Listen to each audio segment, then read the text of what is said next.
Bonjour,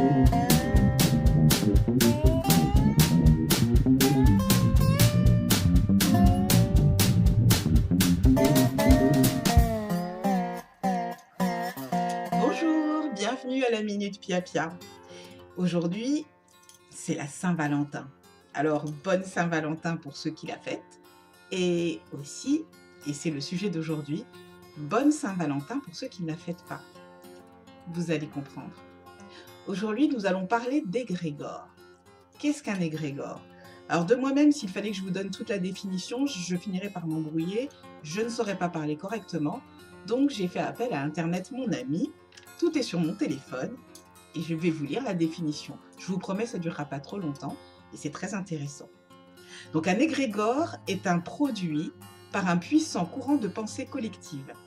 Lorsque plusieurs personnes se focalisent ensemble sur un même objet, avec une même intensité, ils développent une énergie commune. C'est de ça dont nous allons parler. Nous allons utiliser cette énergie. Alors nous connaissons tous cet effet stimulant, éprouvé lorsqu'on partage avec d'autres un projet passionnant ou un moment fort. Ça vous rappelle quelque chose pour aujourd'hui, n'est-ce pas? L'activité concentrée rassemble les intentions de chacun en une conscience collective qui semble porter le groupe. Mais derrière l'impression personnelle, un processus réglé se déroule entre nous. Et c'est là que ça devient intéressant. Continuez à me suivre. Une émotion active les atomes de nos cellules, transformant le corps en une pile électrique capable de fabriquer sa propre énergie.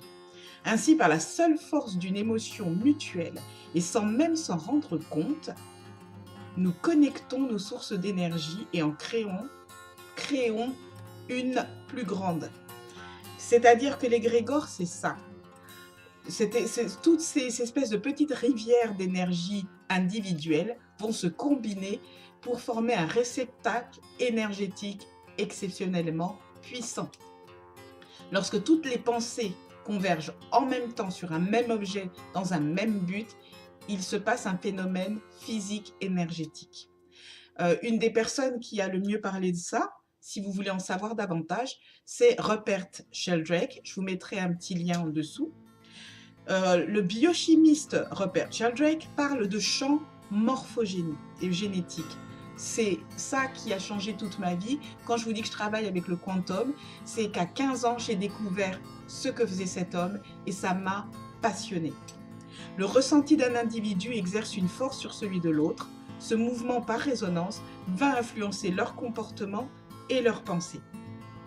Mais cet esprit de groupe n'est pas que la résultante passive d'un instinct grégaire. C'est quelque chose de beaucoup plus puissant qui existe depuis la nuit des temps, puisque le terme égrégore n'est pas nouveau. Et nous allons aujourd'hui utiliser l'égrégore, justement formé par toute cette énergie développée au cours de la Saint-Valentin. La Saint-Valentin, je suis d'accord avec certains d'entre vous, est maintenant devenu un phénomène économique. C'est-à-dire c'est le moyen de pousser les gens à la consommation d'une manière ou d'une autre. Mais oublions ça, mettons ça de côté s'il vous plaît. Et puisque nous sommes dans la Minute Pia Pia, intéressons-nous aux petites astuces.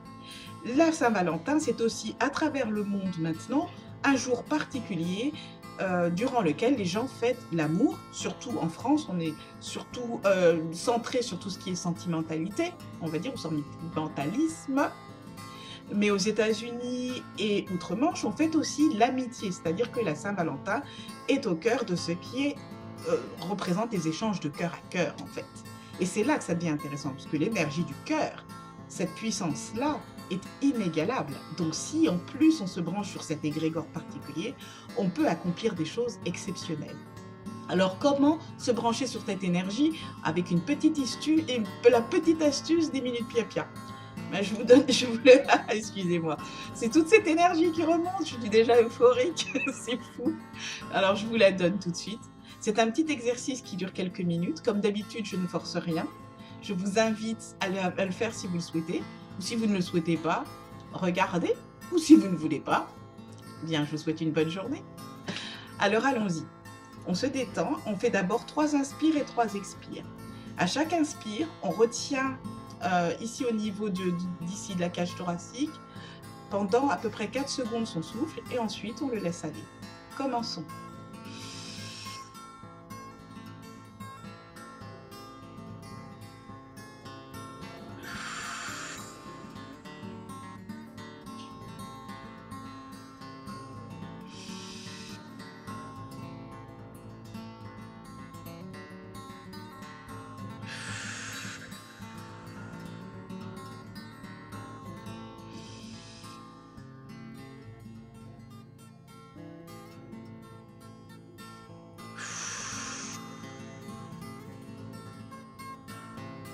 Très bien.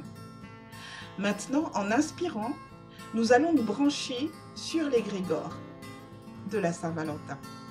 Comment faire? Tout simplement, mentalement ou à haute voix, on dit « Maintenant, je me branche sur l'égrégore de la Saint-Valentin ».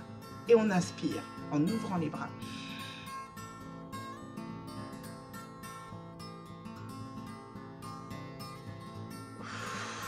Et on referme les bras en inspirant. Et on recommence l'exercice encore 2 fois.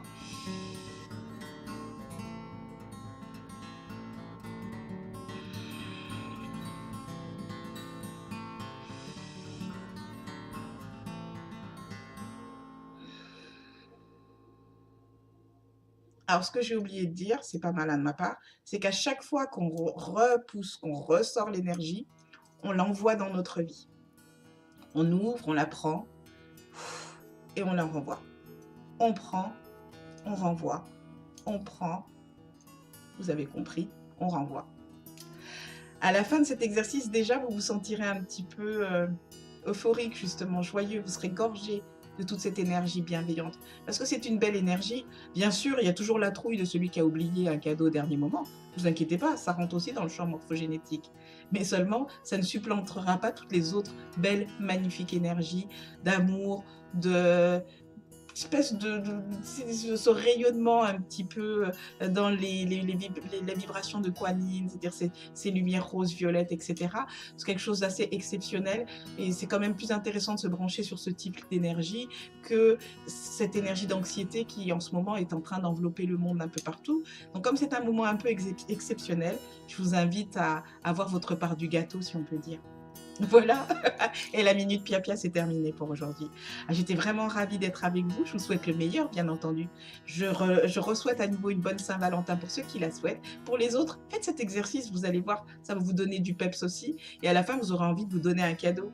Eh, on n'est pas mieux servi que par soi-même, n'est-ce pas? Je vous souhaite le meilleur. À bientôt. One love.